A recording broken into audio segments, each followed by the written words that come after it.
Jemima spent hours on the street that night fighting every piece of scum she could find. Her wrist bracelet beeped incessantly, telling her that she'd moved up another 4 levels in security, bringing her to a 6. Around her 20th mob, she ran into a Tesla Prince Clockwork, a particularly nasty and hard-to-fight enemy. Jemima chided herself for being too overzealous as she ran from the robotic fiend. She could hear the clank of his metal feet on the sidewalk as he gave chase behind her. Jemima looked behind her to see how far back he was, and ran smack into someone that was coming around the corner as she approached it. The 2 females collided and lay on the ground for a second, their heads spinning from the collision. As they rose to their feet, they each saw why the other was running. "Behind you," they both yelled. Jemima used Bone Smasher on the hellions that were following the other woman, and the green-haired vixen fired a glowing green beam of energy through the chest of the Tesla Prince that pursued Jemima.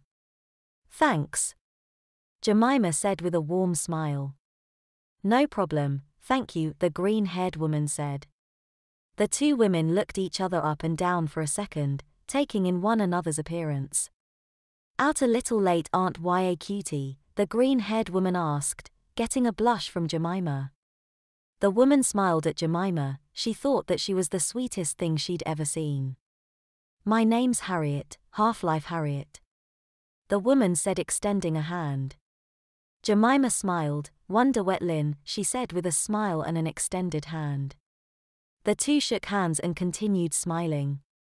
"You know, I have a sister that's like you," Harriet said with a giggle. Jemima gave her a puzzled look. "What do you mean, like me?" she asked. Harriet shrugged. "Well, an adult baby, of course," she said with a big grin and a laugh. Jemima's bare feet slapped loudly on the rain-soaked rooftop as she ran across it.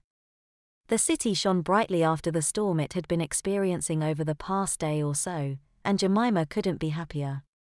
As she neared the edge of the roof, her heart began to race with exhilaration, and she squealed with delight as she leapt of the edge when she reached it.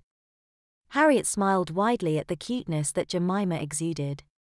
Swooping down, Harriet caught Jemima under her arms in midair and carried her high above the sprawling cityscape. "Having fun?" Hannah yelled down to the giggling Jemima. "This is awesome," Jemima hollered back up to her pilot. The pair had been playing airplane all morning, and neither showed signs of tiring of the game. "What's going on down there?" Jemima asked as they flew near some smoke billowing from an alley below.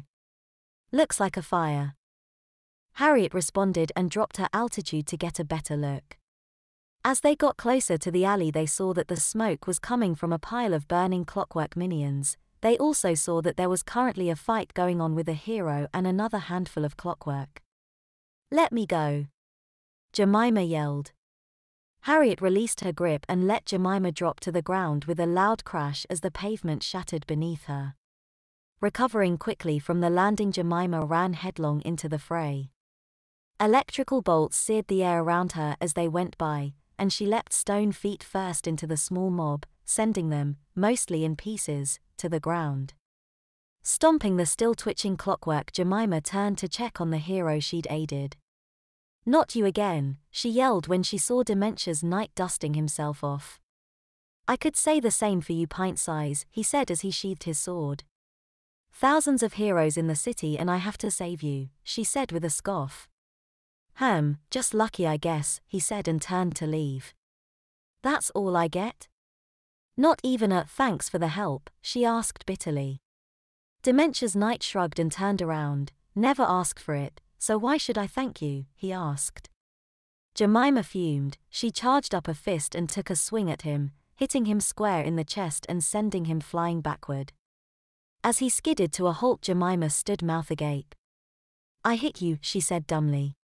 Dementia's Knight sat up with a groan. "Very perceptive of you," he said as he held his chest.